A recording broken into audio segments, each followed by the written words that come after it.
second straight year, the SEC did not win the national championship, but the SEC did win the Super Bowl. What do I mean by that? Well, just take a look at the Philadelphia Eagles and how much SEC influence they had on that roster. We'll take a look at the Eagles in the Super Bowl and also look ahead to the college football playoff and which SEC teams might have the best chance of qualifying in this second year of the 12-team CFP. Welcome into SEC Football Unfiltered, our podcast from the USA Today Network.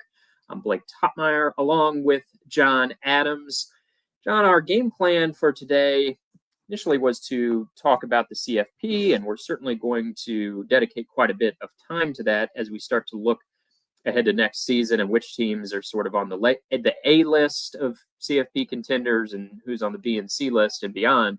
But I was in New Orleans on Sunday. I know you've covered a bunch of Super Bowls. This was my first time covering the game. Great experience, but also I was just struck by how much SEC influence is on the Eagles. I mean, it really, even though they're in Philadelphia, the Eagles almost could be the team of the South at this point with Jalen Hurts as the quarterback and Devonta Smith scoring a touchdown at wide receiver and all that Georgia influence on the defensive side of the ball. How notable do you think was that, and how much did that strike you, I guess, just how much SEC presence is on that Philadelphia team? Yeah, it was kind of an SEC comeback of sorts. Mm-hmm. Jalen Hurts, the quarterback star for the Eagles, who lost his starting job at Alabama to Tua Tagovailoa, and then transfers to Oklahoma, does really well there, and then he's a Super Bowl champion. Couldn't pull off that national championship when Nick Saban, as you remember, after in the 2017 season, goes benches Jalen Hurts in the second half against Georgia and wins with Tua. So it's a nice comeback story for Jalen Hurts. Then you have the thing that struck me, though. The SEC for so many years has really prided itself in defensive line play. That often distinguished it from other conferences in that it had these huge defensive linemen who were also athletic and could move.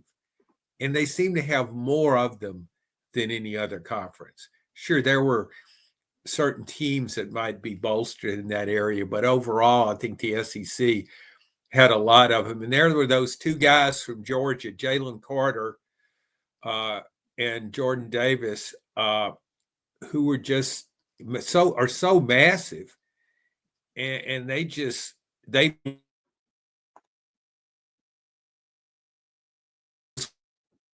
because they were very hard to budge in that game. And so it was nice. And then you throw in those receivers for Philadelphia.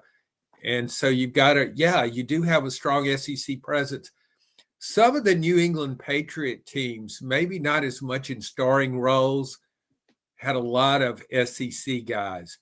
And you could kind of relate that to Bill Belichick and Nick Saban then at Alabama, Belichick with the Patriots, because they had a coaching connection. Saban, who was his defensive coordinator at one time in the pros. So yeah, but it wasn't as profound or as noticeable because these guys, they're elite players and they're from SEC schools. Yeah, hitting on that defensive line, I mean, really, that was maybe the storyline of the game, at least in terms of the game play, and you get beyond like the failed three-peat for the Chiefs. But I mean, that defensive line took over the game because Mahomes was under frequent duress. He had a really poor game. It wasn't all his fault because the offensive line did a really poor job protecting him. The Chiefs really gave up on the run game.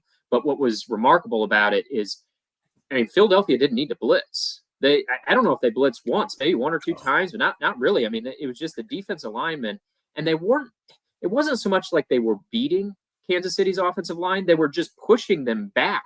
You know, I mean, you see some of these guys that are so quick off the edge, the tackles can't handle them. This was less that and more just brute force, just shoving these tackles and offensive linemen backward right into the pocket.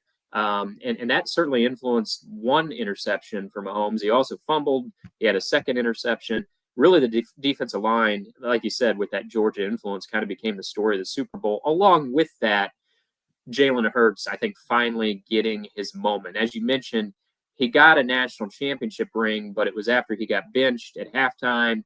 Then he loses his starting job and transfers and finishes his career with Oklahoma. And it's interesting, John, because the best season of his college career was at Oklahoma, and yet he played 3 years at Alabama. Was a starting quarterback as a true freshman, a rarity for Nick Saban. Then takes them to the national championship game in year 2, benched in favor of Tua at halftime, and then spends a year as Tua's backup the following year, but comes in off the bench and helps them win an SEC championship game in that 2018 season. And so even though the final year of his career was the best one spent at Oklahoma, maybe it's just me. I don't think it is, though. I sort of associate him more with Alabama because he spent 3 seasons there and because of sort of the back and forth drama with him and Tua. I associate him a little bit more with Alabama than I do with Oklahoma, although both schools can lay claim to him. Am I alone in that, John? Do you also associate him more with Alabama, or are you split down the middle? Who do you associate Jalen Hurts with? Yeah, that's an interesting point you bring up. I kind of do it with again, it's almost as though he just kind of went away. I just think of him as an Alabama guy who just circumstances required him to move on, and he did and was successful at Oklahoma. Uh, but if you go back and look at Oklahoma during that time frame, it had a string of elite quarterbacks. You go with Baker Mayfield, Kyler Murray. He transferred in there. All these guys transferred to Oklahoma. When Mayfield, Murray, then Hurts, and all had great success there. But you're right. You think of him as an Alabama guy, and I think a lot of that had to do with what all happened at Alabama. Mm-hmm. It's just, I guess he was there 3 years. It was like a long career because so much happened. He wins the job as a freshman. And that was really noteworthy that Nick Saban sees this guy, he's my guy. He makes that determination. And then he loses his job to Tua. It wasn't, and it wasn't as though he was a bad, he dropped off significantly. He played well, but that was a great move on Saban's part. He wasn't going to win that championship game if he hadn't opted for Tua in the second half. And Right. Nick Saban knew that and made a move that a lot of coaches wouldn't have, because you know how coaches are with their quarterbacks, particularly one like Hurts. This is Nick Saban's handpicked guy as a freshman. Jalen Hurts wins him over. That's his guy. And I think coaches just they are so connected to their quarterback. And this guy did everything right, and they can't make that break. We saw it a little bit with Texas. I think you could make that case with Steve Sarkisian. Couldn't get away from Quinn Ewers in that Ohio State game when a lot of people are thinking you need Arch Manning in there. Quinn Ewers is still hobbled a tad by the ankle injury, but Saban made that move. And none of this seemed to impact Jalen Hurts' confidence. I think that's the story about this too. He just keeps grinding it out. His confidence never seemingly wavered. I mean, he loses that championship game, the Super Bowl 2 years ago, a really good game. He loses to Mahomes and said, "We're going to get back here." I don't know if a lot of people believed him. Yeah, that's true. And he faced so many questions, really. Is he a good enough passer? That narrative came up constantly throughout his NFL career. And I thought Mahomes said it best after the game. He was speaking about Hurts and how well he played. And Mahomes' quote was, quote, "He's a winner." And he said, and Mahomes followed it up with, he said, "Don't misunderstand me when I say this." He said, a lot of times when you hear a quote like that, you think like, he's a game manager or not that great of a quarterback. He just wins. He's like, no, I mean it as a compliment. He knows exactly what's necessary to do to win games way more times than not. And I think there's a lot to that. Like, Hurts doesn't have that many 300-yard passing games, but sometimes he needs to run it more. Sometimes he needs to pass it more. Sometimes it's just being the field general and handing it off to Saquon Barkley. But you go back to his college career, his win-loss record in college was phenomenal.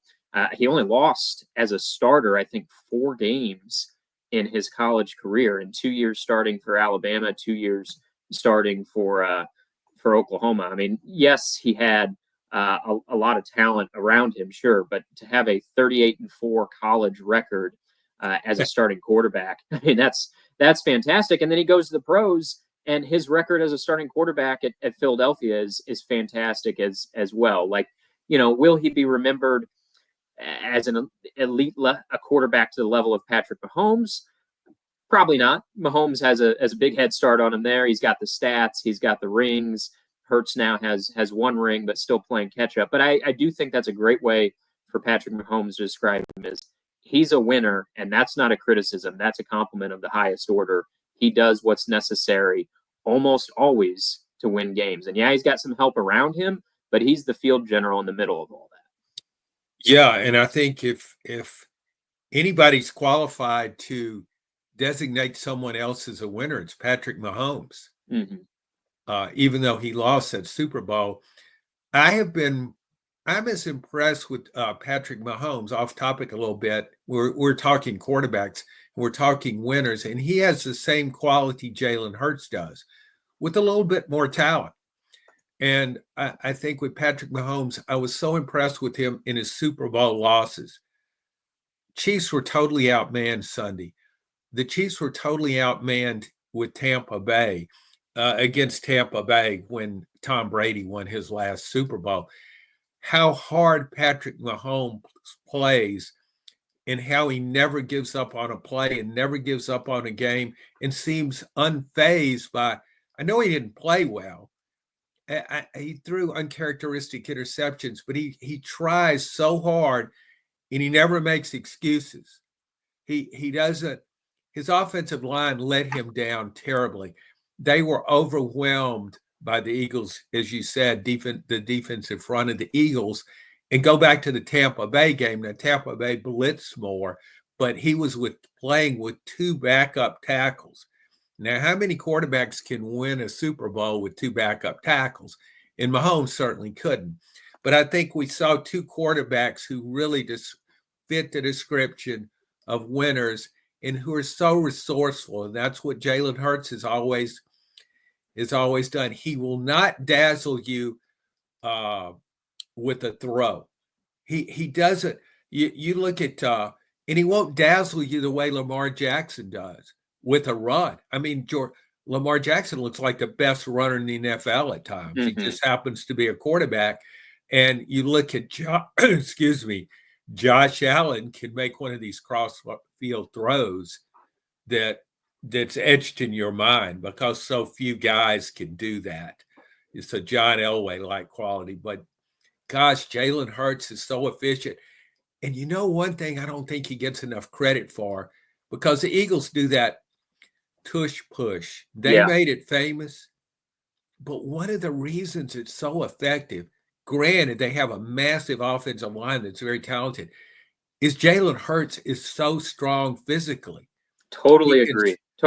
He's kind of the forgotten man in that play. It's like, no, he's the one making it happen. Yeah, you're right. The offensive line makes it happen. Those guys behind him, but not every quarterback could do that. Frankly, most quarterbacks couldn't do that with the success rate that he has.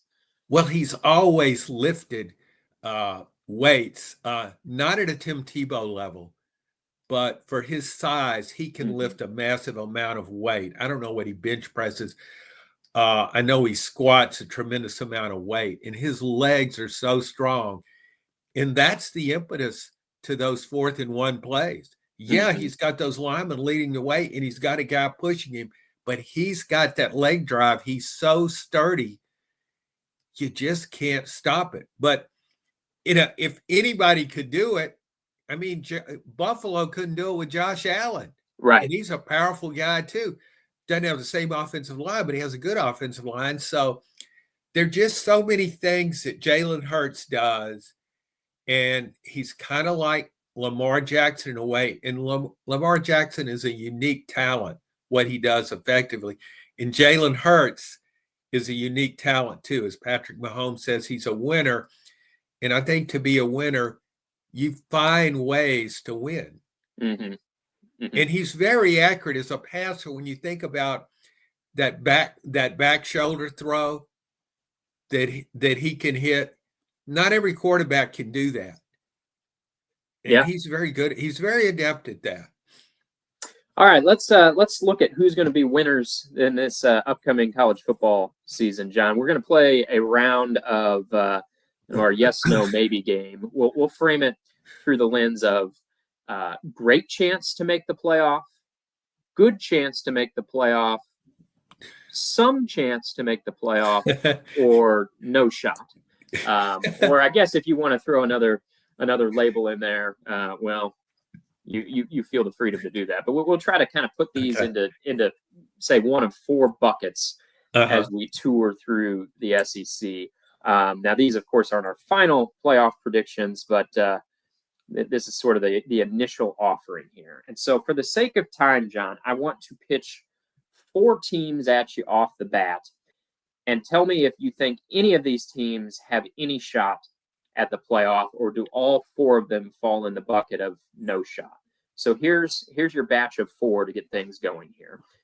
Mississippi State, Kentucky, Arkansas, and Vanderbilt. Do you give any of those four a shot at the playoff? I'm impressed that you could do that with a straight face. No. Very, very well done. Well, man. I mean, we think the world of some of those schools. Oh my gosh, the chemistry on those teams, the fan support, and certainly a tradition. They all have that, and no, none of them have a chance to get within a Hail Mary's distance of the playoffs. No, they are. I think you've pretty much bottomed out there. I don't. Yeah. I was trying to think when you were naming them, can somebody who could finish below those teams? Well, and that's going to be interesting here. The 12 teams I've saved out of this bucket, I thought, well, I don't want to jump to conclusions and say that you think they have no shot at the playoff. And so maybe you will say additional teams that I pitched to you here have no shot at the playoff. But I wanted to if I felt any doubt, to kind of keep them out of that mix. So, okay, we've already dispensed with four SEC teams having no shot at the playoffs. So that leaves 12 remaining that may have some level of shot. So let's get to it, John. How about let's just start here. How about South Carolina, team that exceeded almost everyone's expectation this year, was one of the first teams left out of the playoff mix. They got Lenore Sellers back at quarterback. We know Clemson remains on the schedule every year. However, South Carolina held up pretty good against a very tough schedule this past season, going 9-4, but they lost some of them in close fashion, but they lost some of those pivotal games, lost a close one to LSU, lost a close one to Alabama, got blown out by Ole Miss. Those games remain on the schedule, flipping location. So how would you assess South Carolina? Great chance, good chance, some chance, no chance? No chance. No chance. No chance. No chance. And don't forget, I was lobbying for South Carolina to make the 2024 college football playoff. So it's not as though I'm anti-Gamecock here. Do you think they just, in saying no chance, do you feel like it's going to be tough for them to replicate what they did this year? Do you think they were punching a little above their weight and they're not going to be able to sustain that? Do you think the team's just not going to be as good next season in terms of talent? I mean, what makes you say no chance when they were so close to the playoff this year? Yeah, their talent level surprised me because I go back to that Old Dominion game in the season opener, and I declared, after which I'd a narrow South Carolina win, I declared the Gamecocks as the worst team, the 16th team in a 16-team league. I was proved wrong. And, when we get proved wrong and we have such low expectations, when the team rises above mediocrity, we're stunned. And so I was dazzled by what the Gamecocks became. I just don't think they have the talent level to replicate that. I think teams like South Carolina, um, when they have the kind of team they had last season and the talent level they did, and some players overachieved, and a young quarterback comes through, and it all seemingly comes together, that's when you got to maximize it. That's when you need to win that LSU game and not lose that 17-point lead after your quarterback was hurt in the second half. Mm-hmm. Because I just don't think you can do that again. I don't see South Carolina as one of those programs that can sustain success in a league as demanding as this one. So I just see it dropping back. I'm not saying it won't. The season won't end with Shane Beamer having mayonnaise poured over his head Sure. in a bowl game. Sure. I'm not saying that. I just think, and I think South Carolina might very well pull off a major upset, but I just don't see it matching that. What is your take on South Carolina? You may I be. mean, I might say I didn't really leave a bucket for this category, but I might say like very, very slim chance. I think they're going to be they might be a top 25 team again, but I look at all the swing games that they're going to have to play again this year, and some of those teams are going to be better. Like they have to go play at LSU this season. Well, they lost to them at home this year. I think LSU is going to be better, and that game is going to be at Baton Rouge. They got crushed by Ole Miss this year. Ole Miss, I think, is going to remain good next season. Maybe not quite as talented overall, but I think they're not going to drop off that much. And now that game is at Oxford. They have to play Alabama. I think Alabama could be.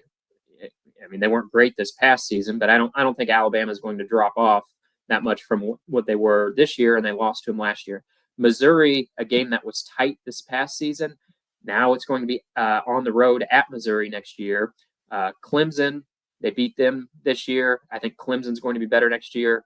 So just a lot of those swing games, I mean, other than Clemson, they dropped them this past season, losing to LSU, Ole Miss, Alabama, and then Illinois in the bowl game. And I guess I kind of look at them next season of I still don't know that they're going to be able to beat the better teams on the schedule, which would be necessary to get to, say, 10-2 in a playoff bid. I think they're much more like an 8-4 type of team going into their bowl game. And so, yeah, I don't really have much pushback against you saying no chance. If you told me right now, if I were the coach at South Carolina, if I took Shane Beamer's place right now, and you said I can go 8-4, I would lunge forward and grab that 8-4 with savage quickness. I just couldn't. I will take that with that schedule and still playing Clemson, which should be very good again next year. And you point out the road game. So, yeah, I agree with you on that. All right, on to the next, John. A team that came into this past season with playoff hopes, came up short, did win their bowl game. That's Missouri. Missouri saying farewell to Brady Cook, their starting quarterback, saying farewell to a couple of their two top wide receivers as well, Theo Weiss and Luther Burden. The schedule remains very favorable.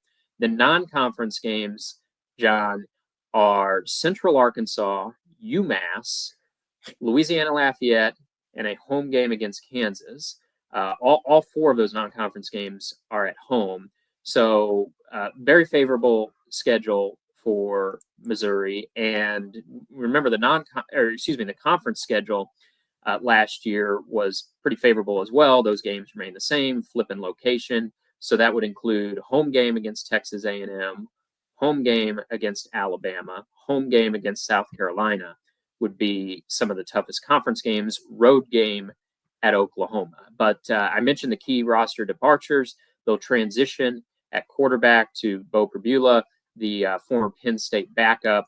He is the anointed one to replace Brady Cook at starting quarterback. So, what sort of shot do you give Missouri, John? Well, since you introduced a new category, maybe I should go with very slim. My initial reaction, if we can't add that category, I would say no chance. I could see when you read off that schedule, everything breaks their way. Transfer quarterback comes in and plays well. You could say maybe 9-3, but I look at Missouri so much like South Carolina that when it loses a prominent player, that I just don't anticipate the next guy being as good. I just don't think it can weather those losses of key personnel the way the better teams in the league can.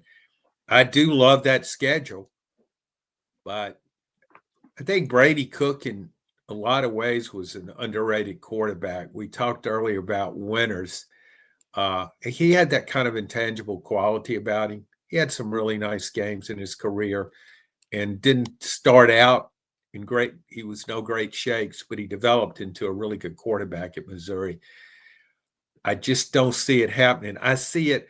Missouri, to me, yeah, the schedule's favorable, but I don't see it winning these games where it's a favorite. I mean, if you look at these games now and you say, yeah, Missouri they could be favored against Arkansas. They could be, yeah, but that doesn't mean they're going to win.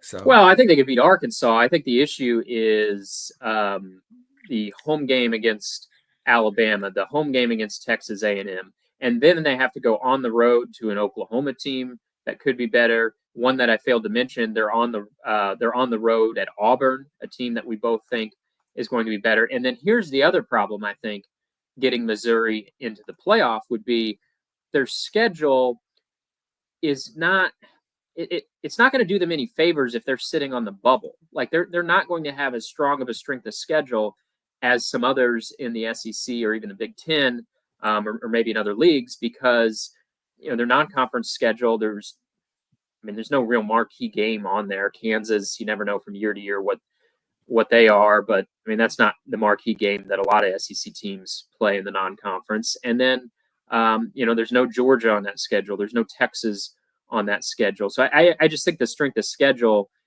is not necessarily going to prop them up either if they're on the bubble. So yeah, I would kind of shovel them toward the no chance category or the very, very slim chance. I don't have much pushback on you for this one either. All right, John, on to a team that I think a lot of people are raising their evaluation of, and I know you are among them, and that's Oklahoma. After the transition at quarterback to John Mateer, who was very, very good for Washington State, and a team that was riddled by injuries this past season, which was a bust of a year for Oklahoma, going 6-7, and you think, well, surely they can't be that banged up next season, right? So they at least got to be a little healthier, which should make them better. I think they should be better at quarterback, but we know how tough that schedule was this past year. They play Michigan in the non-conference. They play that brutal lineup of SEC opponents again in the conference slate. And so Oklahoma should be better, but is it enough for you to give them some playoff consideration? no, not at all. No chance. The schedule is just too much. I wouldn't give. There are a lot of teams I would say no chance for the playoffs if they had Oklahoma's schedule. It's as though the SEC's. I can see these guys, and I don't know if Greg Sankey, the commissioner, consults with anybody on this. I assume he does. I can see them sitting around when they welcome Oklahoma into the league and give them this interim schedule and just chuckling. So we're going to stick it to the Sooners. I know they got a great tradition. They are always in running for championships, have a bunch of Heisman Trophy candidates. We're going to show them what SEC life is really like right out of the gate. And that's a success story on the SEC's behalf because it really has accomplished that. There's just, and then you throw in Michigan. I mean, come on. This is, Mm-hmm. I just see 8-4 is the ceiling with this team. And I really like John Mateer, the quarterback, bringing Washington State's Arbuckle, the offense coordinator, with him. You can't have the same run of injuries. The law of averages says you can't at wide receiver and O-line like you did this past season. But even if all that proves true, it's too much schedule. You just can't do it. Too much schedule. That's a great way of putting it, John. And I'm just going to quickly run through the SEC opponents on Oklahoma's schedule to hammer that home. Their lineup of SEC foes will be Tennessee, Auburn, Texas, South Carolina, Ole Miss, Missouri, Alabama, and LSU. There's no layup. I mean, there's not a single layup on that list. I mean that they're going to win some of those, of course, but that schedule does not include Kentucky or Mississippi State or the teams that we let off with kind of what we think maybe are toward the bottom, the cellar of the conference. There's nobody in that list for Oklahoma. I mean, this is as brutal of a schedule draw as you can have in back-to-back seasons. You're right. The league office did no favors for Oklahoma. Did a lot of favors for Texas, no favors for Oklahoma coming into the league. And so, once again, I don't really argue with your designation here of no chance. Another team, John, that faces one of the toughest schedules in the country, I think, but finished very hot this year. We like the quarterback, Florida, led by DJ Lagway, back as starting quarterback. Looked really good at the finish last year after Lagway took the reins of the offense. But, Florida will start the season by going to Miami. They got Florida State, which don't know whether that counts as a tough game anymore or not. But in your conference schedule, that includes Texas A&M, includes Tennessee, Georgia, Texas, LSU, Ole Miss. But we saw at the end of the year, John, Florida rattled off wins against LSU, Ole Miss. They got blown out by Texas, but DJ Lagway didn't play in that game. Looked pretty good against Georgia up until Lagway's injury. So do you give the Gators that finished hot this season any chance of the playoff knowing the schedule that they have? See Oklahoma. Same thing. Yeah, Florida should be better. I think he'll be a better team this year, and I do really like DJ Lagway. But when I look at Florida's depth chart, I don't see a depth chart that matches up with a lot of those teams that you ticked off there or teed up. I think it's just, again, too much schedule. Yeah, you're going to have your high moments, and you're going to pull off an upset. And I think Oklahoma will too. Look what it did against Alabama. Dominated Alabama there in Norman late in the season. Knocked Alabama out of the playoff. It's the kind of team that can do that. It knocked Florida out of the playoff. It knocked Ole Miss out of the playoff. Right. Florida, I think, can do the same thing again, and DJ Lagway can have one of those monstrous games where he just dominates and makes a bunch of plays. But I just don't see the talent level on that roster. And Billy Napier just doesn't move the needle for me either. He's still Billy Napier. I might give this might be one where I pivot a little bit from you and say some chance, although as you can tell, even in the tone of my voice, I'm not feeling that much conviction in. But I guess I am at least a little bit cognizant of those wins late this past season against LSU and Ole Miss. And we didn't see, like, as compared to Oklahoma didn't win any of these type of games. Well, they beat Alabama, so I guess I give credit there. But to go back to back like Florida did at the close and beat LSU and Ole Miss, that kind of grabbed my attention a little bit. Whereas Oklahoma had the one-off win against Alabama, but persistently looked really bad in their other big games on the schedule. I mean, got trounced by Texas, got trounced by South Carolina, got trounced by LSU. And yeah, I know Oklahoma's got a new quarterback and that'll help, but they felt farther away from being a playoff team last year than Florida was. Now, neither of them would have been confused with being a playoff contender, but Oklahoma felt farther away to me. And so I guess I give Florida a little bit more of a chance, just a glimmer of hope, whereas I don't really leave any glimmer of hope for Oklahoma because of the schedule. Do you take into consideration when you're evaluating these teams, we've mentioned Oklahoma and Florida back to back, that both of those coaches are very much on the hot seat? Yeah, I think I take that into consideration. I guess I think like Napier's been on the hot seat since He was middle hired. of, yeah, since mid-September.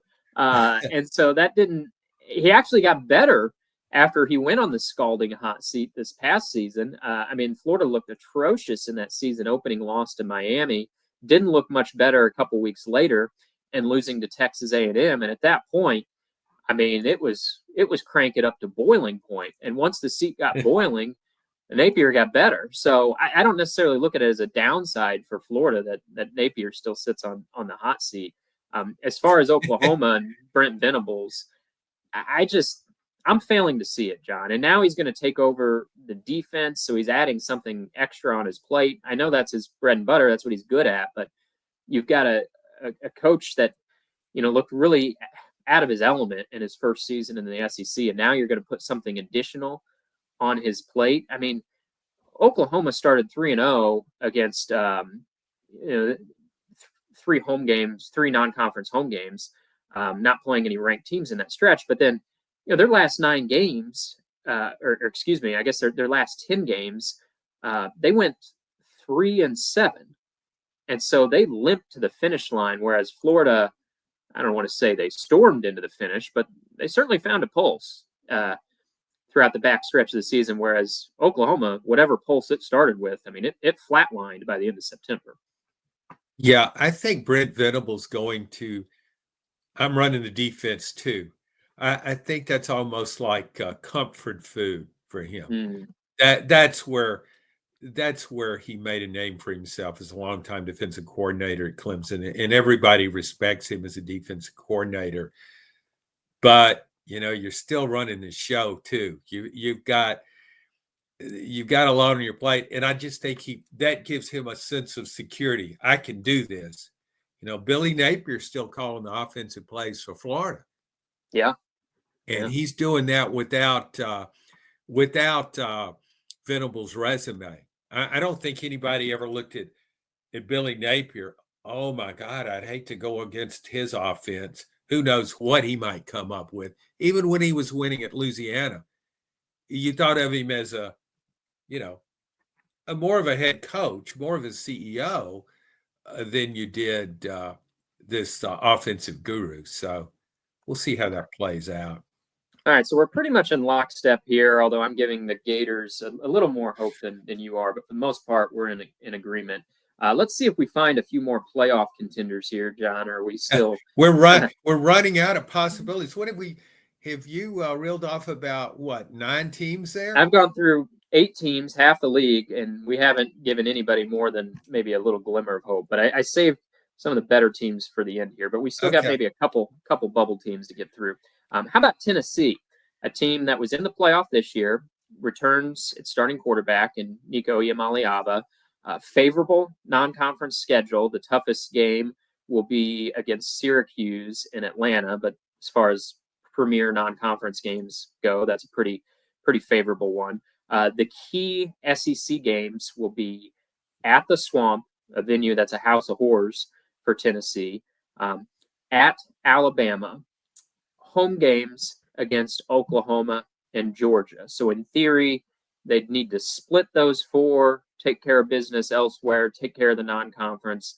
How do you evaluate a Tennessee team that had the schedule working in its favor last year, schedule working in its favor this year, but has a lot to replace on the offensive line at wide receiver, best defensive player in James Pierce?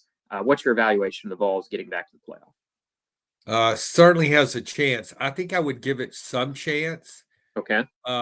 Maybe squeeze it in between good and some chance. I mean, I have Tennessee in the mid.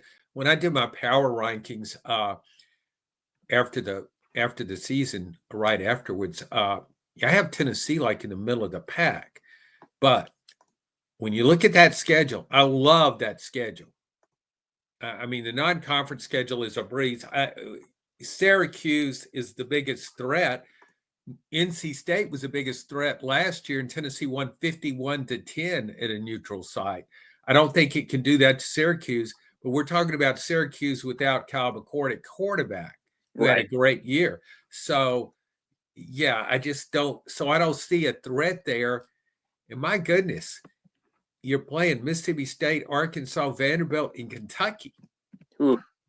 I mean, it's gotta like, love that schedule draw. oh, I mean, it's as though you start out with 8 wins. Okay, what can you do now? Okay, you got a 4-game schedule. Just as you said, split those games. I do think Oklahoma, albeit in Neyland Stadium, will be a much tougher game for Tennessee. And it didn't win going away in Norman. I just think with that quarterback, I see Tennessee has a lot of question marks, particularly since the last time we saw it was against Ohio State.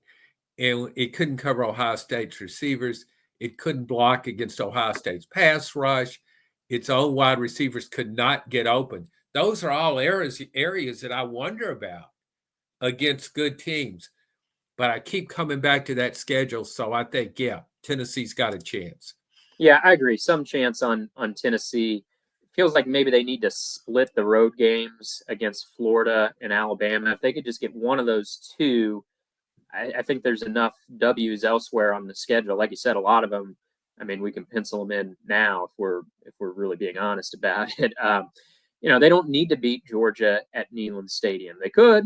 Neyland Stadium has been really tough on opponents in the Josh Heupel era, but you don't necessarily need to win that game. But you have to find a couple somewhere, whether that's holding serve against Oklahoma at Neyland and beating Florida in the swamp, or beating Alabama at Bryant-Denny. Like they need a big win somewhere, but it's certainly plausible. And they need to avoid that toe stub game that they've had for the last several seasons. Like this past year, losing at Arkansas, they were able to survive that this past year. I don't know that they can survive a loss of that magnitude this season, but I do think they have some chance. Okay, John, next one on the list, Auburn, a team with new quarterback. Jackson Arnold transfers in from Oklahoma, hopes for a fresh start there that rejuvenates his career. Auburn's got one of the best collections of wide receivers in the SEC. Pretty nice recruiting class coming in. The key non-conference game will be a season opener at Baylor. Some of the key conference games, John, they got a couple of the big ones at home. They have Alabama at home this year. They have Missouri at home. They have Georgia at home. Maybe the toughest road game will be at Oklahoma. So how do you look at an Auburn team that's had 4 straight losing seasons? Hugh Freeze, I think, approaching that hot seat, certainly if things don't turn around this year. What sort of chance do you give Auburn? Yes, I give it some chance. I would give it more of a chance if it had Tennessee's schedule. Mm-hmm. I think for Auburn, its schedule isn't comparable to Florida's or Oklahoma, but it still may be a little too much.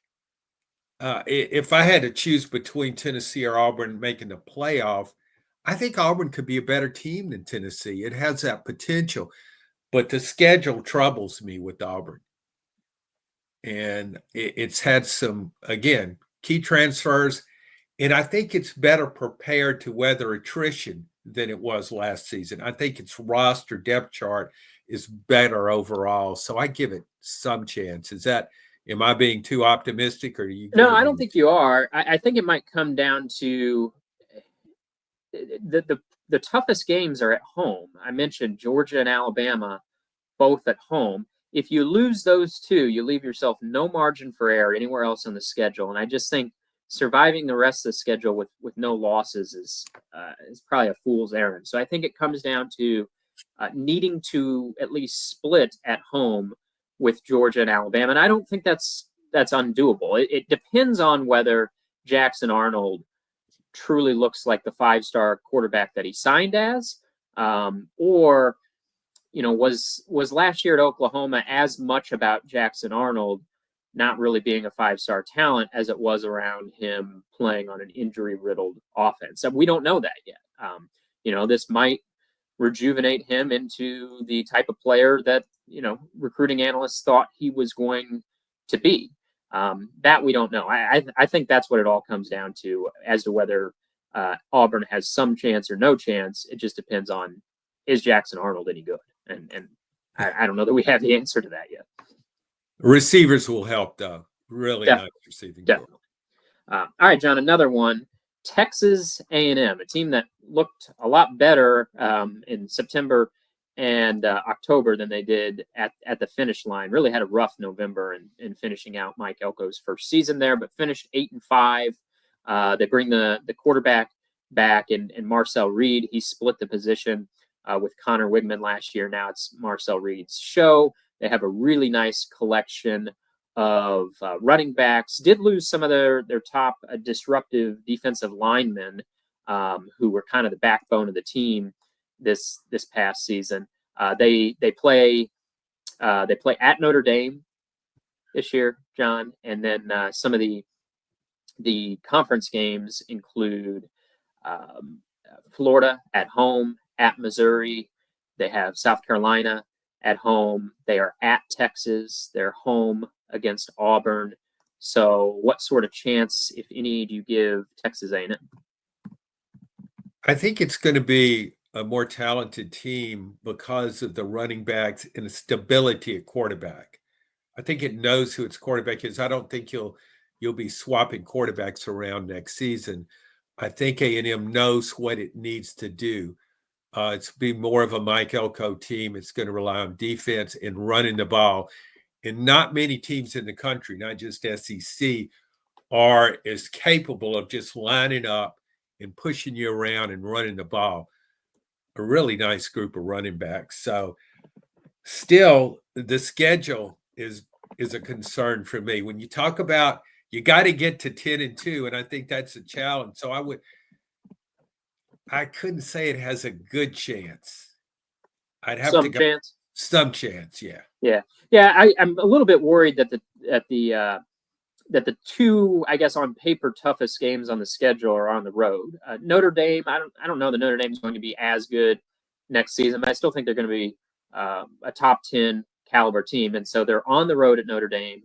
They're on the road at Texas, which is on the short list of preseason national championship hopefuls. And then they're also on the road at LSU, a team that you and I like in probably about the top 2 or 3 of SEC teams. And so, you look at that, and I guess you could probably say their 3 toughest games are all going to be on the road: Notre Dame, LSU, and Texas. That prevents me from saying any higher than some chance, because I think you got to get at least one out of those 3, and then you can't lose anywhere else on the schedule. And I think there are a few coin flip games mixed in there. So, yeah, I'm almost talking myself into slim chance, but I'll stick with some chance to try to avoid an extra bucket here. Well, you can't dismiss Texas A&M's tradition either. That's why that slim chance is encroaching on your assessment. No doubt, yes. Frequently the heroes of May, and then by October, it's revealed they were overhyped. Okay, I saved what I thought were going to be the 5 maybe best chance teams for the end, but I don't know. One or two of these teams might still fall in the some chance category for you, John.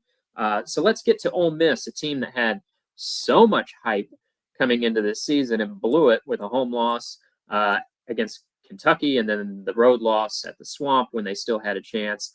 Non-conference schedule is always favorable for Ole Miss. They have Georgia State, they have Tulane, they have Washington State at home, and they have the Citadel. All those games are at home, so you can envision a scenario where Ole Miss is 4-0 in the non-conference. The conference games, it was a pretty favorable draw this year. Locations flipped, so that includes a home game against LSU, road game at Georgia, home game against Florida, home game against South Carolina. They avoid teams like Texas, Alabama, Tennessee. New starting quarterback at Ole Miss, Austin Simmons. We know the way Lane Kiffin does it there. Fresh batch of really good transfers, losing a lot of talent off this team. What type of chance do you give Ole Miss? I give Ole Miss a good chance. I thought it had one of the most talented rosters in the country this past season. Just horrible loss to Kentucky, a baffling loss. How do you lose to Kentucky with that kind of Ole Miss team? But it did lose. And how do you play as poorly as it did against Florida with everything on the line? Yeah, those losses concern me. But when I look at what Ole Miss has done, it's like come close. It's not quite on that upper tier, but it's in with striking distance. And I thought it would reach it last year, and it didn't. I kind of think the returning players, I think Ole Miss will learn from that. And I think Lane Kiffin will learn from that. I don't see a Kentucky loss this go round. And I like that some of the games, tough games, are at home. And I also saw the flash of what maybe Austin Simmons can be at quarterback. We combine that with Lane Kiffin's track record with quarterbacks. And I just think Ole Miss, though without as talented a roster as it had last year, is going to make the playoff. I just think it will be tougher and it won't have the lapses that it did last year. I agree with you, John. I'd put this in the good chance category. I think of any SEC team, Ole Miss is flying below the radar. You look at these two early top 25 rankings, Ole Miss is kind of hanging around at the bottom of those top 25 rankings in most of them. And I think it might be a relief a little bit for that program not to have so much hype, so much expectation on it this year. And so much of our conversation comes back to schedule. I just love that schedule draw for Ole Miss. When I mentioned they avoid Texas, they avoid Alabama, they avoid Tennessee. I mean, really, a lot of the teams that are in the middle or upper half of the conference, they miss. And yeah, they got to play LSU and Georgia, but I mean, everybody's got to play somebody. You know, you're not avoiding. You don't get to avoid everybody, all the top half teams in this conference, and so by and large, this is as good of a schedule draw I think as you can have it for Ole Miss. And so yeah, I think they're flying below the radar. I give them a good chance with assuming that new crop of transfers is another good haul. It seems like it on paper, and Kiffin's been pretty good year after year melding those transfers. So I think he can do it again. I give him a good chance. How about Alabama, John? We've talked about the uncertainty at quarterback at Alabama. Ty Simpson, the veteran backup, who was once a five-star recruit, now headlines the quarterback competition. Alabama's non-conference schedule includes a game at Ole Miss, or excuse me, not Ole Miss. Ole Miss still on the brain. Includes a game at Florida State. That's not a bad draw. Another Power 5 game, though, is at home against Wisconsin. Still not a bad draw. And you look at the Alabama conference schedule, they get Tennessee at home this year, which is a really important game. They have LSU at home this year. They are on the road at Georgia, on the road at South Carolina, on the road at Missouri, on the road at Auburn. And so leaving a few out there, but those are some of the more notable games on the schedule. How do you assess Alabama? I would give Alabama some chance, mainly because it's Alabama. You can't ignore the longstanding success, and you also can't ignore Kalen DeBoer's record. You know, he wins almost 90% of his games, and 9-4 wasn't a good year for him. Certainly not a good year for Alabama. The main concern I have with Alabama, though, is at quarterback.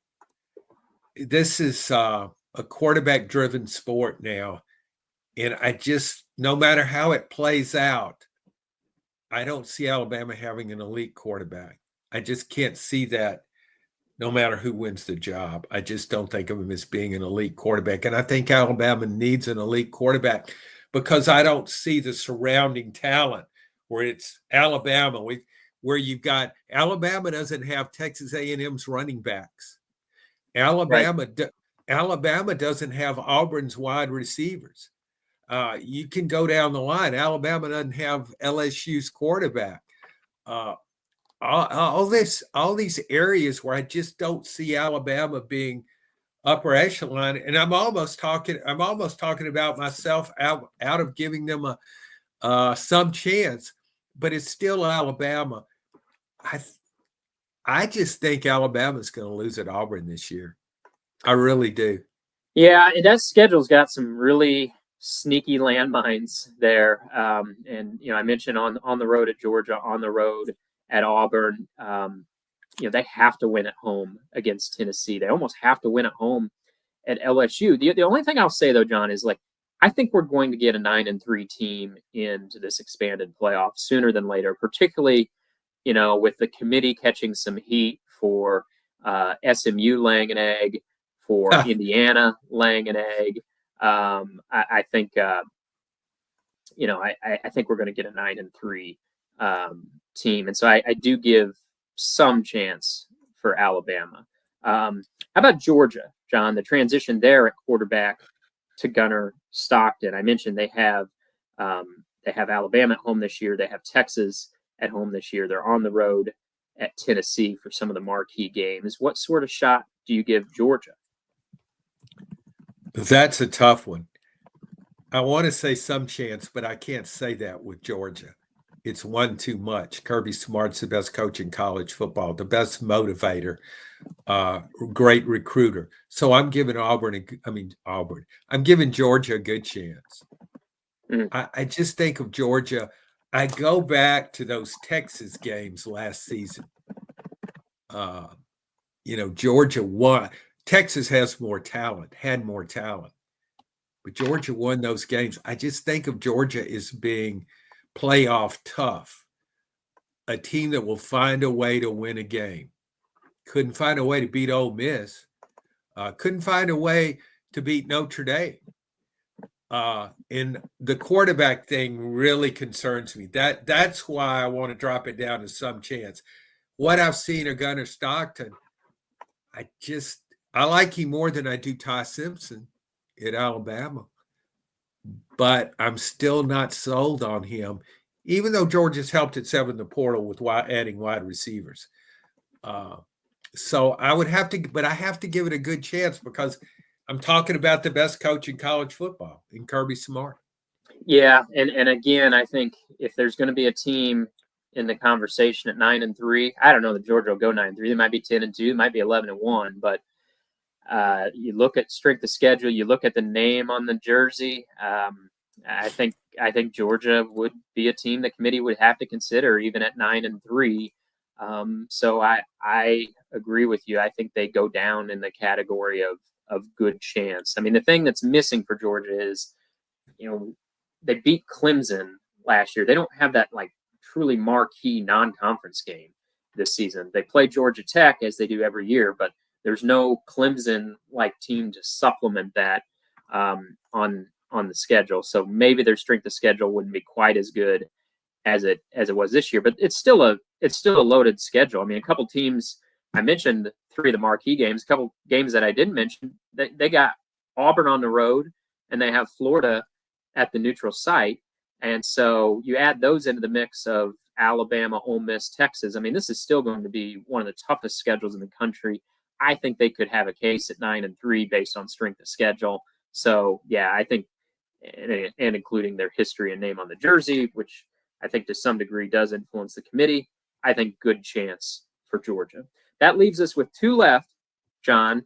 Let's take Texas first. Arch Manning, it's his moment. Now, Texas with a pretty favorable schedule.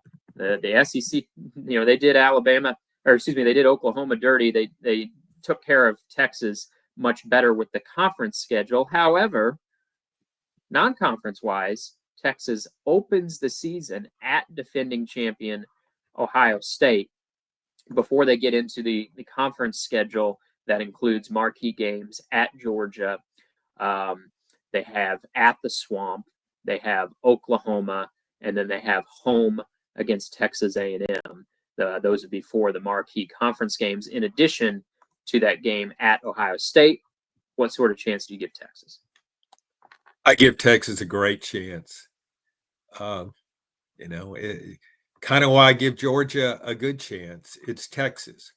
Uh, it's the and I guess this is a compliment now that Ohio State has won a national title to say Texas is the SEC's Ohio State version. Mm-hmm. We know what it can do NIL wise. Can't ignore that, and I just think, yeah, there's some challenges in that schedule certainly, but I really think Arch Manning's a real deal. No matter, I don't think he will be impacted by his NIL money the way Carson Beck was. Yeah, I he's a think he man. knows how to manage. His family knows how to manage millions of dollars, and I think he's picked up on that. That is, I still got to go out and play hard. This is not. I don't think his career goal is to have a great NIL package. Right. He assumes he'll have a great NIL package. He's thinking, am I going to make the NFL Hall of Fame? I think that's probably his goal with his family's history. So, and I know Texas lost some players, really good players.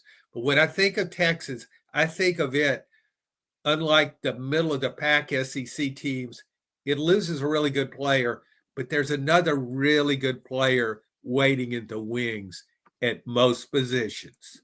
Yeah, and they have the number 1 ranked recruiting class coming in. Now, not all those guys will be ready to contribute immediately, but some of them will be in the mix. You sign the number 1 ranked class, you're going to see some freshmen in the mix for Texas. You mentioned guys that were waiting in the wings, including Arch Manning. The only thing that would concern me, John, is if they drop the opener at Ohio State, you lose some of your margin for error there. However, I think they're getting Ohio State. I mean, if you have to play them, week 1 is a good time because Ohio State's transitioning to a new quarterback with Will Howard outbound. Now, Ohio State's got a couple of 5-stars on the roster that could be really good, but I think catching them in week 1 is a good time to get them.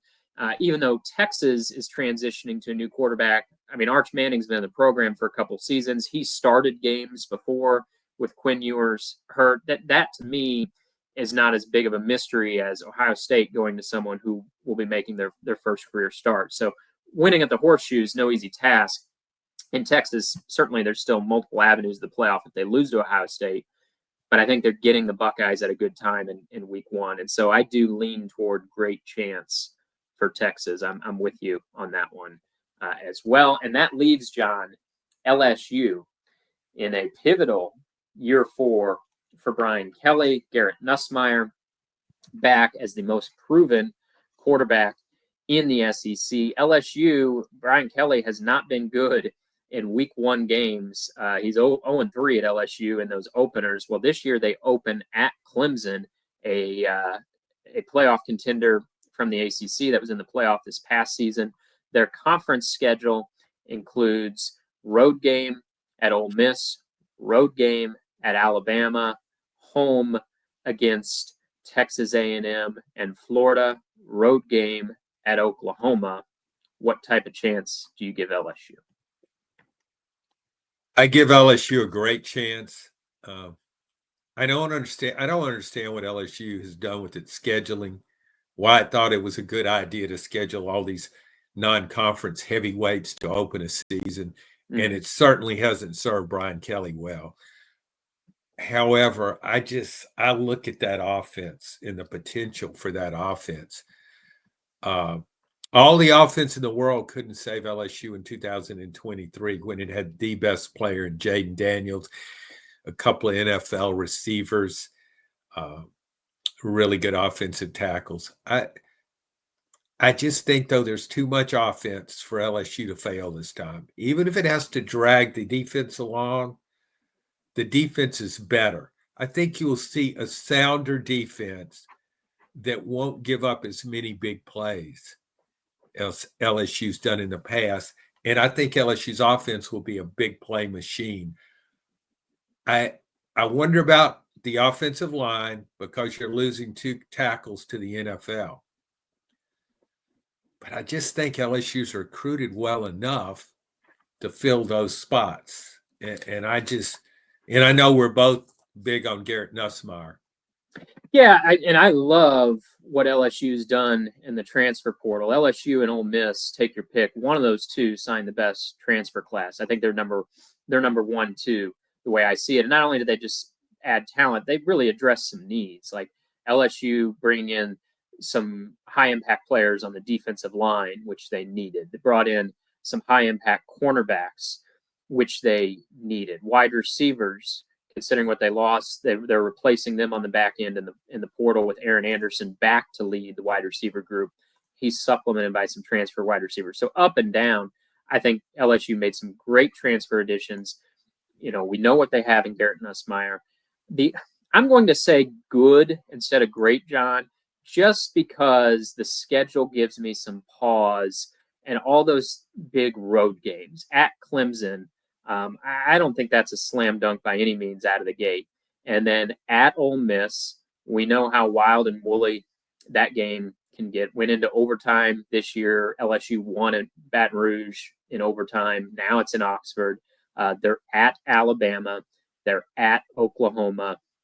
And so I'm not going to go quite to great, even though I think LSU is a national championship contender. I think they have that type of talent. It's just with so many tough road games loaded up there, that makes me lean really good chance, not quite a great chance for the playoff. Yeah, that you're right. The schedule is pretty daunting in those road games. But when I look at those road games, I think LSU's a little better than all those teams. Even Clemson, and Clemson will really be pointing toward this game. It will. It's an SEC opponent, and that's a chance. Clemson lost to Georgia decisively in 2024. Bad second half, but so LSU's got challenges. I just look at that offense, and I can't get past that. I just think it can outscore everybody on its schedule. All right, well, we'll leave the conversation there for now. Much more to discuss in terms of projecting ahead for the college football playoff in the months to come. John and I will stick with you throughout the offseason. Thanks for checking in or stopping by and listening today on this edition of SEC Football Unfiltered.